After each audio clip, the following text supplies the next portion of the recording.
युवावाणी कार्यक्रम म्हणजे युवक मित्रमैत्रिणींसाठी एक आनंदाची ज्ञानाची मेजवानी होती। संपूर्ण कार्यक्रमाची रूपरेषा आमच्याकडे असायची।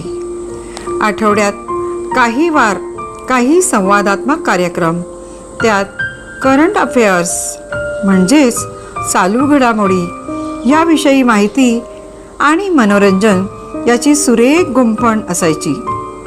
काही फरमाईशी, चित्रपटातील गाणी, त्या गाण्यांच्या मागे कलाकारांविषयी, गायकांविषयीची माहिती आम्ही संकलित करून त्यावर सुरेख रचनात्मक कार्यक्रम तयार करायचो।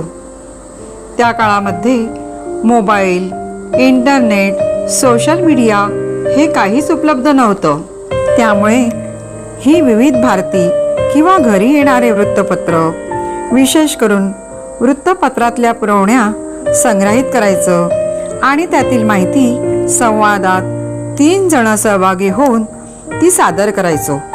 बरोबर 5:30 वाजले की घराघरांमध्ये युवक आणि मित्रमैत्रिणी रेडिओजवळ कार्यक्रम ऐकण्यासाठी येऊन बसत असत। आता तुम्ही म्हणाल की हे तुम्हाला कसं काय कळलं? तर यामागे एक पत्रमित्र हा सुद्धा एक कार्यक्रम होता। त्या कार्यक्रमातून युवक मित्रमैत्रिणी आपल्या प्रतिक्रिया कळवत असत। त्यातून त्यांना काय आवडतं, काय नाही आवडत, आम्ही काय काय करावे या सूचना सुद्धा युवक मित्रमैत्रिणी आपापल्या पत्राद्वारे देत असत। निवडक पत्र यासाठी की हजारो पत्र रोज आकाशवाणीला येत असत, कारण त्यावेळी पत्रांचा जमाना होता। आणि काही युवक मित्र असे होते की दर आठवड्याला आकाशवाणीला पत्राद्वारे कळवायचे की तुमचा हा कार्यक्रम आवडला, तो आवडला।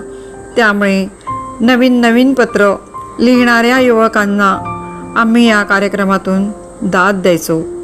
अक्षरशः आमच्या नावाविषयी त्यात उल्लेख असायचा की तुम्ही हा कार्यक्रम किती छान केला।